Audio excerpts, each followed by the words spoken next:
Football results and transfer windows are generally the be-all and end-all for managers. But for over the last 5 weeks for Morton boss Dougie Imrie, they've come nowhere near the top of his priority list, or indeed for that matter, his partner Lauren. At the end of July, daughter Remy was born 14 weeks premature. 3 weeks later, she tragically passed. I'm Derek McGregor, and this is One-on-One. In an emotional interview, Dougie speaks about how Remy will always be an inspiration for him and how football management is helping to give him the strength to deal with his pain.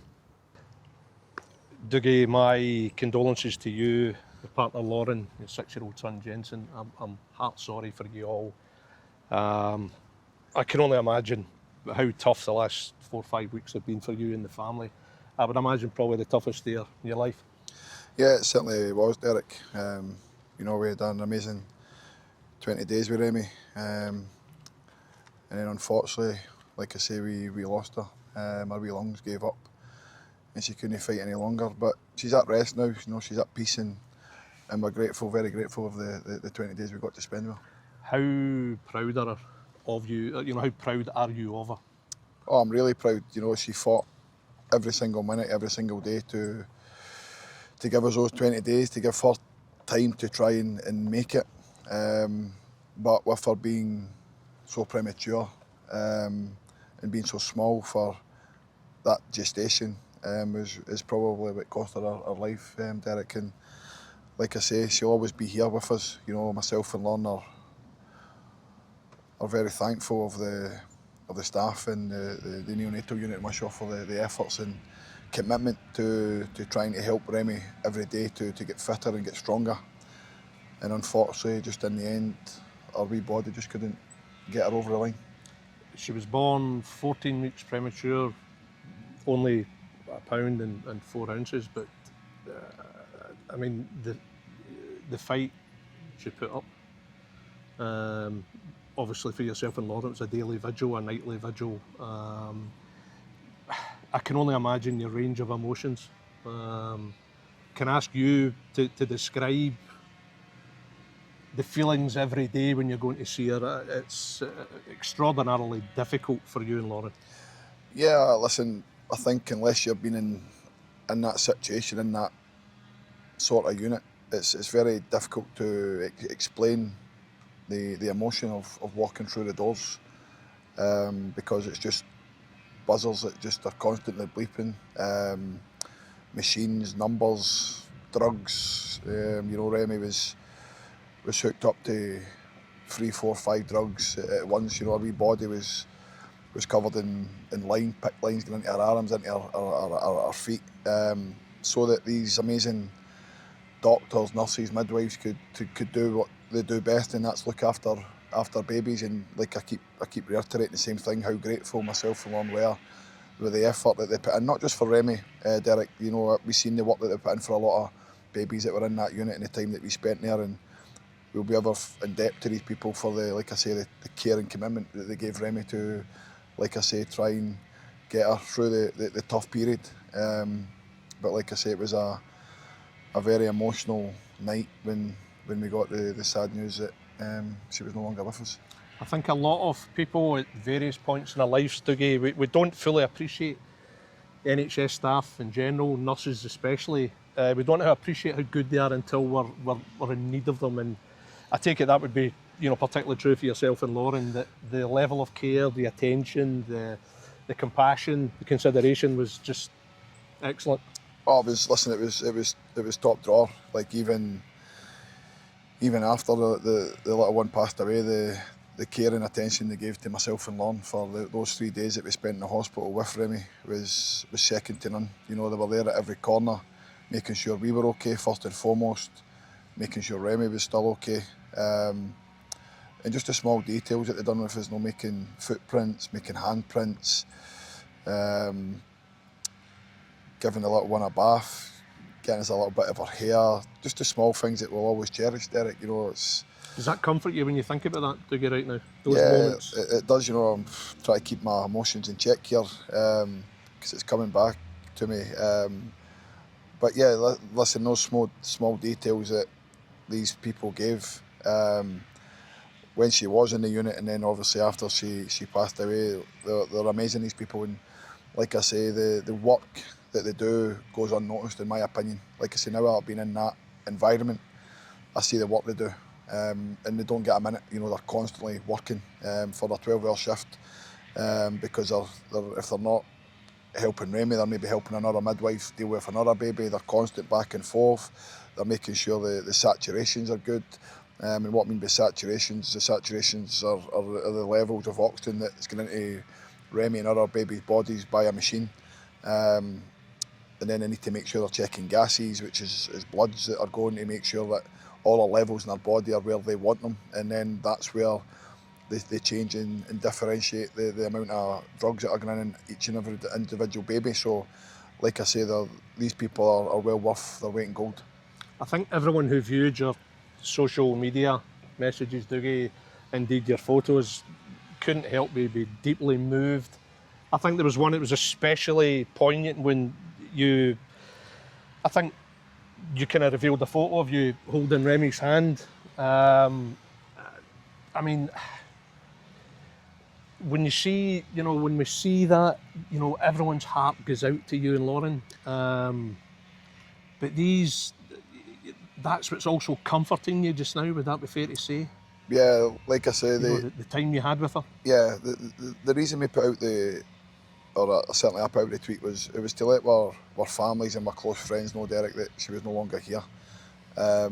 So that when we went home, we weren't getting people coming up to us, "Oh, how's the little one?" Because you know what's going to happen, you're going to break down and stuff. But the response we've had from the footballing community in Scotland, England, abroad has been absolutely amazing. From everyone, the small messages that we've had, both of us, myself and Lauren, has been immensely thankful of that. You know, it's really gave us comfort to know the amount of support that was out there to both ourselves. And listen, I certainly understand that I'm maybe in a fortunate position where I'm a focal point across the news outlets, etc. But hopefully, maybe my story is maybe comforting another family somewhere else with just the support that myself and Lauren have had, because there is support out there, and myself and Lauren will still get support for the next year and beyond, from the relative people that we need to speak to. It is there if we want it. We'll be back and forward to the hospital in the next couple of weeks as well for follow-ups in terms of what happened and what maybe could have been done to maybe, if we could have done something different to make sure Remy was maybe still here. So, but yeah, we still got all that to deal with. So every now and again, Derek, something's going to bring her back up, which will be difficult. But like I say, the level of support from everybody in Scotland, you know, I don't want to name people because everybody reached out, but like I say, the amount of people that reached out personally with condolence messages is amazing, and I thank every single person that did reach out to me, because it was amazing and give me, like you say, a real support mechanism. I'm especially grateful for the opportunity to speak to you just now, Dougie, and I hope you don't mind me asking, all things considered, how is Lauren? Yeah, she's okay, Derek. You know, she has her moments like myself. She's a strong person. I'm really proud of her. You know what she's went through as a mother. She shouldn't have to have done that. You know, she only got to hold the little one once.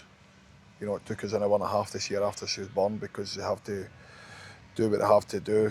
The little one was whisked away to get all the tubes and stuff. She had to get down to help her. So I'm really proud of Lauren and what she's managed to do and cope with. You know, I've seen a different side to her. You know, I know she was a strong person, a strong woman, but how she's dealt with this situation with her daughter is testament to Lauren as a person. So often as a football manager, the responsibilities, the demands, you often miss a lot of valuable personal moments. And were you able to be there at the particular time she arrived in the world, Remy? I was there. I was in the ward, the maternity ward. You know, we got that special moment.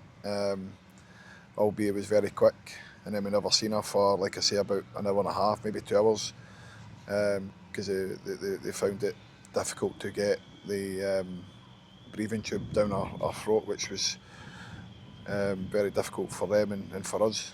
And like I say, through that 20-day, 3-week period,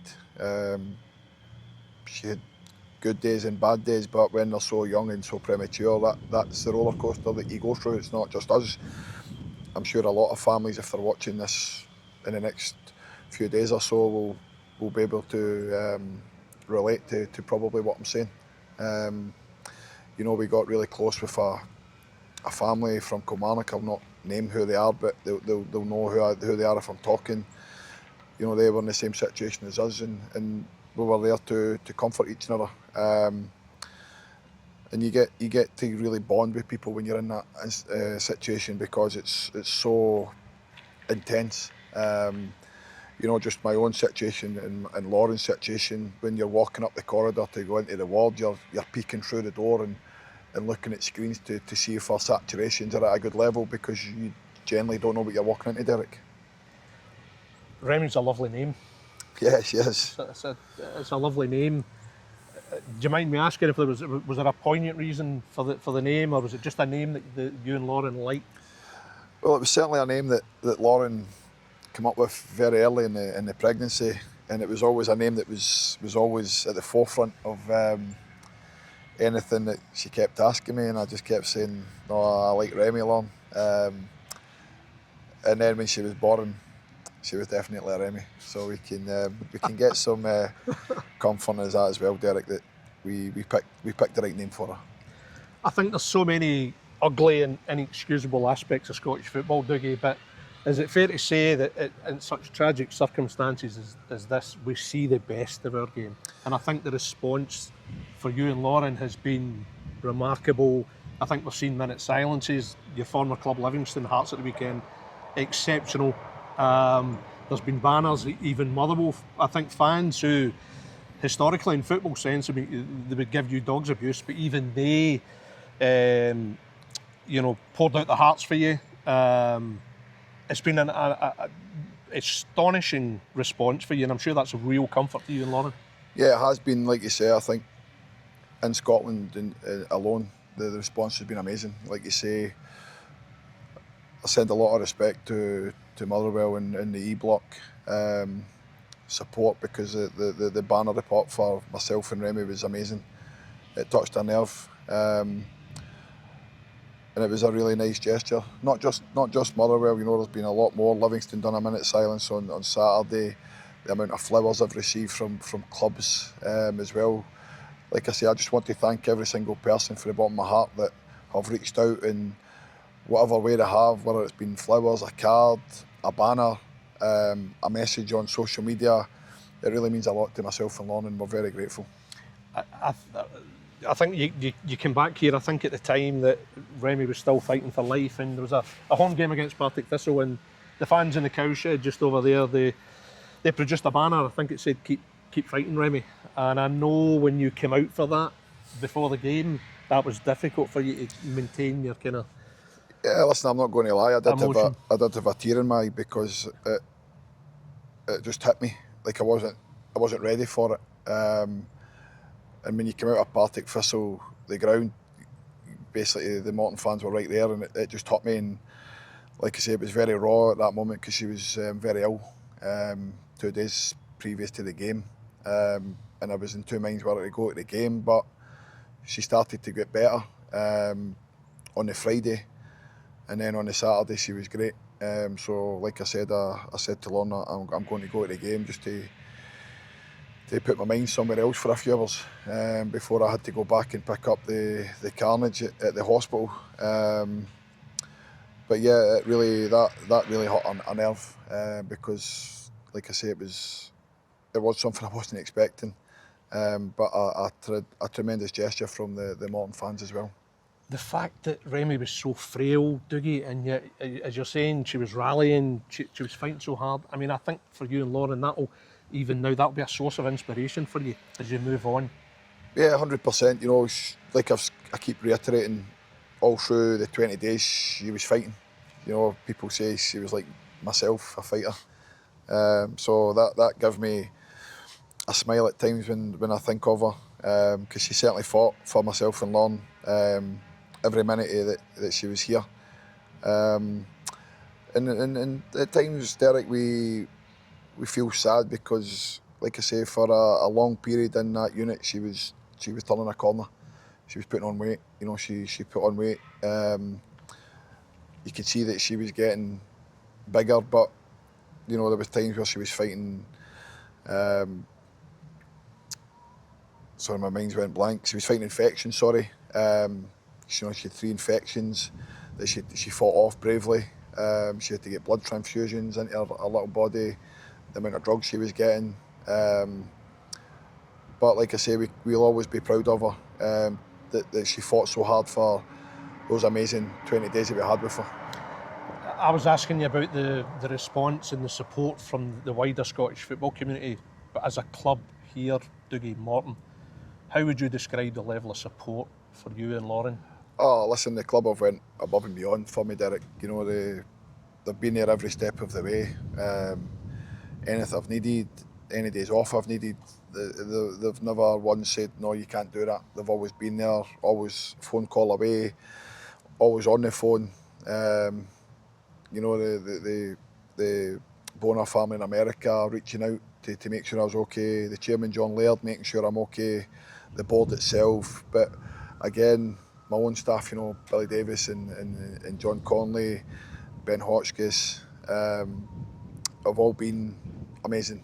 Then, you know, they've took on the mantle when days I couldn't come. Obviously last week was very difficult leading up to the funeral. I had a lot to deal with, so I wasn't here all last week. And they carried the can for me all week to make sure the players were ready to go on Saturday against St Johnstone. I know what the supporters here think of you, Dougie, and you know how much they value you as a manager. But I'm sure even, you know, Greenock itself, the whole place rallies round at a time like this. No, they certainly do, and like I say, this amazing support that we have here have been with me since day one. Derek, you know, since I've come through the door, we've really hit it off. You know, they know how much I love them. They know how much I love being here. And they've been amazing as well, the support, the amount of messages I've had from fans alone, the cards that have been put in, the mural that was put outside. You know, I can't thank the Greenock Morton support enough. You know, they've been amazing for day one. I mean, we're here at one of Scottish football's grand old stadiums, and listen, there's far more modern stadiums, Dougie, in the country. There's far better equipped stadiums, but I'm pretty certain that this place gives you more than anywhere else could right now. This, you know, will provide what no other stadium could for you just now. Nah, it can't. You know, like I say, obviously we know it's only been a few days since we laid the little one to rest, but just being here and having the freedom just to have a wee walk about and looking over to the iconic crane over there, you know, it certainly takes my mind off some tough things that are going on in there at the moment for a short period of time before the long drive home. I maybe pick up for a while, but that's the time where I'm on my own and I can do what I need to do in my own time. The funeral was Friday, and you're back in the dugout on the Saturday, Dougie, St Johnstone. Yeah. Clearly, everyone has to move on at a time like that. But was it important for you to try and get back to some kind of routine? Was that a form for you of being able to deal with the range of emotions you've had? Was it the best possible way for you to try and kind of recover? Yeah, I think so, Derek. You know, it takes my mind off of the pain that's going through my body at the moment for a couple of hours. But I also think I owe it to my club, my supporters, and also my players to be there.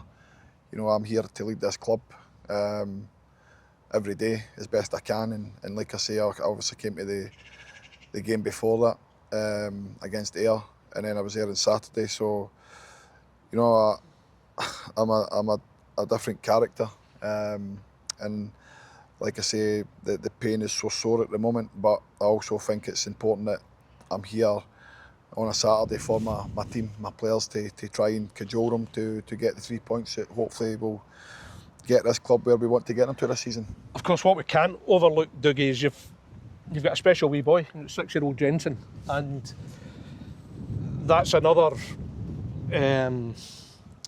really tough element of it all for you, Dougie, because through it all you've got to be a dad to Jensen. He's only 6. He's trying to come to terms with whether it's happened both before, during and the aftermath, and that's very hard for you and Lauren as well, because you obviously you need to always look after him as well, you know. Yeah, but you're trying to be strong for your son as well, Derek. You know, he's very innocent in all of this. You know, he asks hard questions. It's not his fault. You know, he's only a baby himself. So at times you're trying to stay strong because you don't want him to see you upset, etc. When he asks questions that, no disrespect, an adult wouldn't ask. And he was amazing. You know, he got to come in and see his little sister a couple of times. You know, he was fascinated by the buzzers and the screens and all the stuff that was attached to her. Every 2 minutes, Dad, what's that for? What's that for? If she waved or lifted her arms, she's saying, oh, she's waving at me, Dad. So, you know, it's difficult for him as well. You know, he's not going to be his little sister, but, you know, we've told him that she's there by an invisible string. That's the only way we can, you know, it's a book, it's called The Invisible String, so we've kind of related that to his little sister being in the sky. How do I best describe Jensen? He's just a lovable kid. He's always a smile on his face, nothing bothers him. Started to actually enjoy coming to his dad's games, which has put a smile on my face, because for a while he wasn't interested in football, Derek, so that was difficult. But I'm not one of these dads that push. If it's not for him, I'm okay with that. But like I say, in the last 12 months to 18 months, he's been asking to come, so that's good as well. He's starting to want to come. He wants to go on the pitch after the game's finished and score goals, so I'm all for that now. But no, he's amazing. A lovely kid, great personality, great characteristics. And yeah, just an all-round friendly kid who just loves life, basically. Morton's got a new fan? I certainly have. The game on Saturday, I thought Eamon Brophy scores, and you know, a hell of a goal, fantastic goal, great strike. But then your first game back, and it's a player you know so well too. You know, you would sit beside him in the dressing room at Hamilton, and did that just add to it all being back? You know, and it was a great moment. You know, I think we at least deserved a point on Saturday. You know, St Johnstone have set the head on fire this season. You know, they're a forum team in the Championship, playing some really good stuff. But I thought on Saturday we were certainly a match for them, Derek. Our defensive structure out of possession was excellent, and when we went forward, we caused them problems as well. But the finish from Eamon was amazing, and that's why I signed him, Derek. You know, I know he's had a tough couple of years with injury and maybe not being selected for the starting 11 at Ross County for whatever reason. You know, he's under a different regime. But I signed Eamon on the basis of I know what he can do with the ball at his feet, and I think that's been shown in the last 2 or 3 games. You know, he's got 3 goals in his last 4 games for us. I'd certainly believe he'll be up there come the end of the season in terms of top goal scorer, because he's a natural finisher. And as a group and as a team, we just have to make sure we're getting on the ball more often than not in the box, because, like I say, he's an unbelievable finisher. And I think you've seen that in the last 2 games. You know, his header in the last minute against Ayr is a natural goal scoring finish.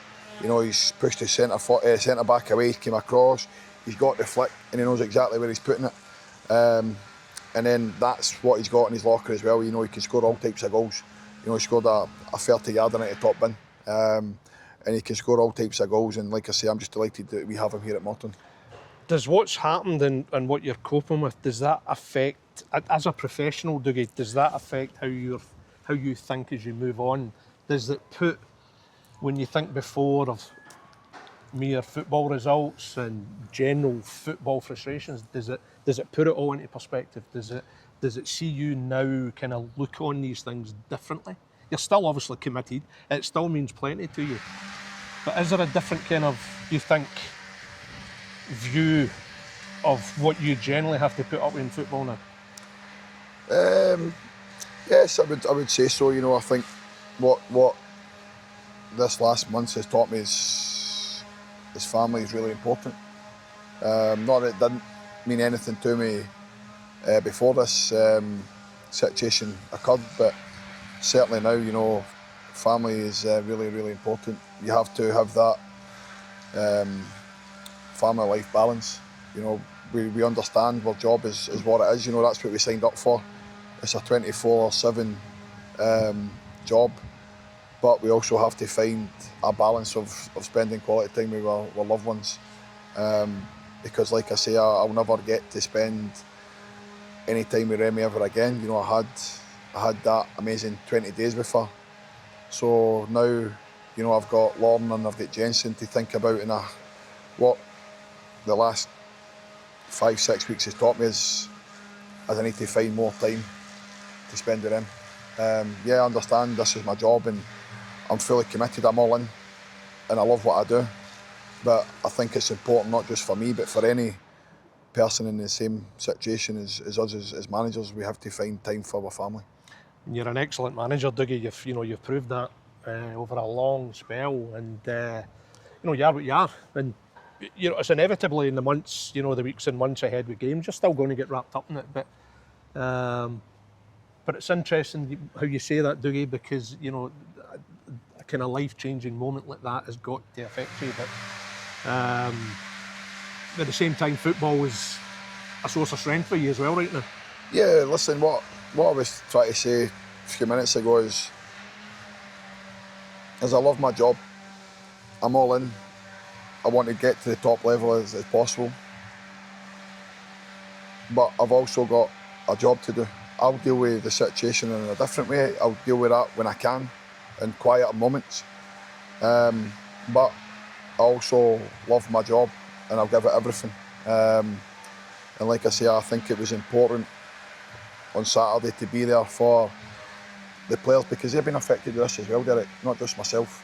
You know, they're seeing the pain on Friday in my body.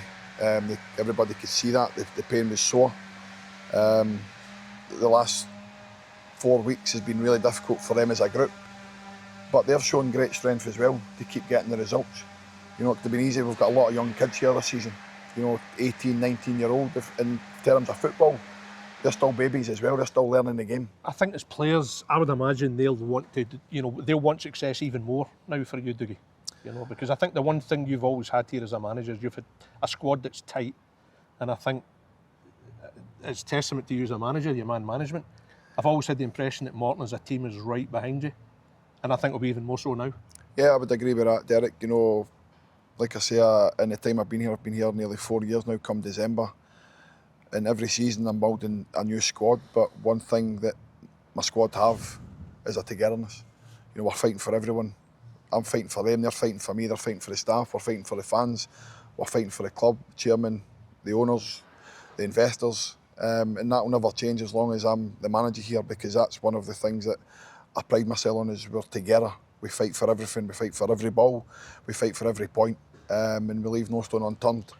And that's where I think we get our success from. And also we play good football. I don't think we get the kudos that we should get for that. But like I say, I think we play good football. And I think the results show you that. How was transfer deadline day for you? Because all of us are glued to the TV screens. We're seeing stressed out managers. We're just seeing panic, chaos, shambolic. For you in the circumstances, how was it for you yesterday? Were you here? Was it on the phone constantly? Was it? Well, we had the players that pinpointed who we wanted. Yeah. We got one in. We missed out on another. I was trying to get a winger in. Just couldn't get some stuff sorted that would have probably got it over the line. But I've been chasing Aaron for a while. He's a player that I've admired in his time at Dunfermline. That's a good signing, Dougie. But he gives us competition, Derek. You know, and I think this is probably my first season where I've had real squad depth, real competition for places, and I think that can only be a benefit to Greenock Morton. I think the last time I spoke to you, Dougie, I think it was early January, and I think, correct me if I'm wrong, you only had about 8 players signed at that point, I think. So to go from that to where you are now, I think it's also, apart from the support behind the scenes for you, but it's testament to you that so quickly you were able to put a squad together. Yeah, listen, I'm not going to moan, Derek, about anything because I know what I've signed up for. You know, we understand as a football club where we are in the market, but we want to strive to be better. In the summer was a very difficult period. There was a lot of upheaval.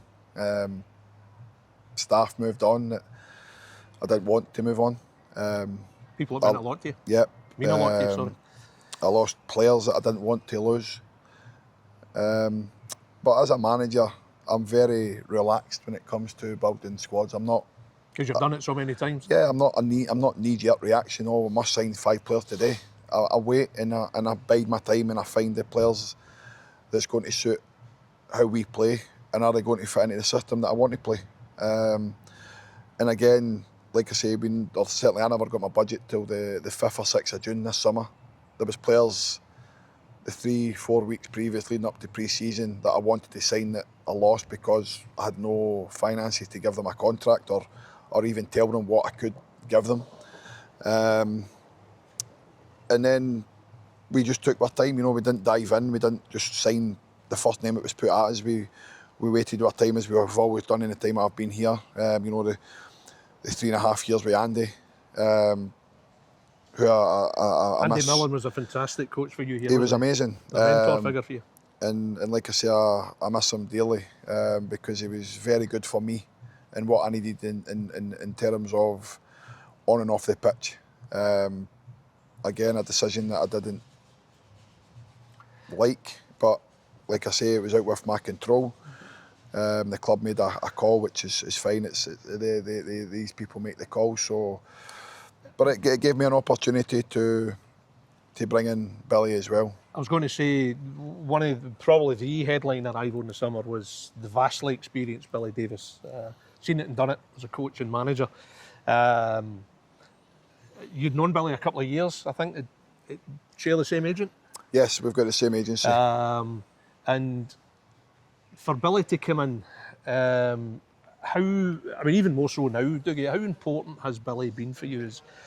Has his ear and shoulder, so to speak, meant all the more to you right now? Yeah, totally different to Andy in terms of Billy's been a manager at the top level. Yeah. So from that point of view, what I've learned off of Billy in terms of management, day to day, will be invaluable in my life going forward, or my managerial career going forward, because his knowledge, his detail, his enthusiasm is second to none. Unbelievable. And no disrespect to us, Billy Davis shouldn't be here. Billy Davis should be his own man somewhere because he's got so much to give. But I'm not going to throw him out the door too soon because I think he's amazing for me and I want to keep him for as long as I can. You'll know the nature of Scottish football and the cynics. You know, I think people who don't know the club, don't know you, don't know the circumstances, I think when they saw Billy coming in, they're immediately thinking, oh, there's a concern for you. Is that a threat for you? But no one would have known better the circumstances than yourself, why he came in and how important it is for you. Well, I think that's the biggest thing, Derek, is the perception of myself. People just see me probably as the player I was when I was at Hamilton and the other 3 clubs I played for. A wee angry guy who get tore into people and didn't give people a minute. But nothing wrong with that. No, there's not, but a fine playing career. My playing days, I played every game as if it was my last because I didn't make the game until I was 23 years of age. So I didn't want to go back to cutting grass and cutting trees down and cutting bushes. So I played every game as if that was my last 90 minutes. And like I say, I played a lot of games. I think I played over 500 games. So I think the perception of myself is at times wrong because people don't get to see me as the guy off the pitch. Go home from work, go home and relax. No, don't do anything. I think the time I've known you, Dougie, is the one thing I've always thought about you as a coach and a manager is you're always looking to improve and you're always looking to learn. I think, was it in June you picked up the coveted pro licence, which would have meant the world to you professionally. It's a great achievement. And then obviously Andy Millen, you'd been like a sponge with everything like that. Now Billy Davis has come in. All you want to do is be as good as you can be, aren't you? That's all you want. You're always learning. You're always trying to be better.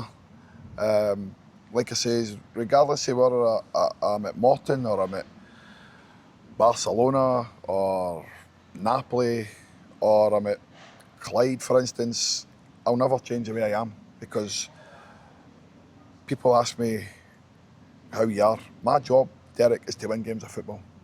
It doesn't matter who's standing next to me, who's on the pitch. I'm going to fight tooth and nail for my club to get 3 points, be successful, try and win things, try and win leagues. And I think if I'm not that person, I'm a totally different manager. I'm not the same Dougie Imrie that is sitting at the side of the pitch at the moment. I don't think I can ever change, so I won't ever change. And I don't think I need to change, because I think the results speak for itself. Yeah, I mean, I'm guessing the manager of the month speak for itself. Was it 8? Coming up for 4 years in the job? I think it's 8, but people tell me it's 7. But I think that's why the fans here will have a particular appreciation of you, Dougie. Who you are, your heart and sleeve. And I think your results, you're coming up for 4 years. 4 years in December. And you're in your first job. And I think, all things considered, what you achieve here season after season is outstanding. Tight budgets, you lose players, you find players, shrewd acquisitions, shrewd signings. You keep the team in the division, you're competing for playoffs. I mean, you're punching above, given what you're up against, you're doing more and you're striving for more. I think that's what's got you widespread respect as a manager. Yeah, I appreciate that. And like I say, that's all we ever try and do here, is strive to be better. We have to be, because we understand as a club where we are in the ladder. We're up against big hitters this season again. We've got 2 Premier League teams in the division, Ross County and St Johnstone. You look at Dunfermline this season, Raith Rovers, Partick Thistle, Ayr United, and then ourselves, Arbroath, Airdrie as well. You've not really got any right to compete with them, haven't you? Given we don't, but we do. We find a way. Your comparable resources. We find a way. In the time I've been here, I've found some real gems who I think I have made better, myself and Andy. No disrespect, Billy's just in the last couple of weeks, last couple of months, but myself and Andy, we brought players in who'd fell out of love with the game and moved them on. If you look at the team of the year last season, I had 4 of the players that got in team of the year in this club at one point or another. George Oakley, Robbie Muirhead, Jamie Brandon, Calvin Miller. They're players that I would have liked to have kept in my group, in my team, but unfortunately, with finances, etc., and we understand that, the club understands that, teams can come in and pay more. We've had good players here, Liam Grimshaw, another one. Jack Baird, who I didn't want to lose, he was colossal for me in the 3 years he's been here. Got an excellent move to St Johnstone. I lost Big Jaws to Ayr the season before, Robbie Muirhead to Livingston. So we've lost big players for this football club, and listen, I'm delighted to see them go on and better their careers. But again, that's testament to us as a staff and as a club, that we've brought them in, we've made them better, and unfortunately, we other clubs that can afford that little bit more in terms of finances can steal them away. I think it's 163 games in charge, unbeaten in 111 of them, 63 wins. Should be proud of that, given everything you faced and everything you've dealt with. No, listen, I don't like really speaking about me, because at the end of the day, yeah, I'm only the manager. I more look at my group of players that are doing it for me, Derek. They're the ones that I give licence to go and enjoy their football. The key that I always say to people is, whether they're in my building, still here or they leave, I hope that when they go away, they say, I love my time there. Same with my players just now and my staff. I don't ever want anybody to come to their work and be unhappy. Get up out of bed and go, I don't want to go today. I love my environment to be enjoyable, and that's staff included. To come to their work with a smile, want to come out of bed, want to get to work. And I think, in the time I've been here, I think the proof's in the pudding, because, like I say, we have went 16 games unbeaten. We had the best record in the championship last season in terms of league. Undefeated 11, I think it was. Quarter-finals of the Scottish Cup. Narrowly lose out 1-0 to Hearts. You know, we've had deep runs in League Cup competitions. Got through the League Cup, get beat off a Celtic, get off a Rangers in competition. So listen, we've got through competitions. Unfortunately, we've just faced one or two of the big hitters that obviously you know what happens then, but you never know, and one day you can maybe beat them. But we've been unfortunate with cup draws that we've come up against the big hitters at the latter stages of competition. I've got no doubts, Dougie, you'll keep pushing on and keep proving how good a manager you are. And I think there's so many people in the country, not just in football, that wish you, Lauren, Jensen, the very best. And I especially thank you for making the time for us under the circumstances. Thank you, Dougie. Thanks very much. Thank you, Derek. Cheers.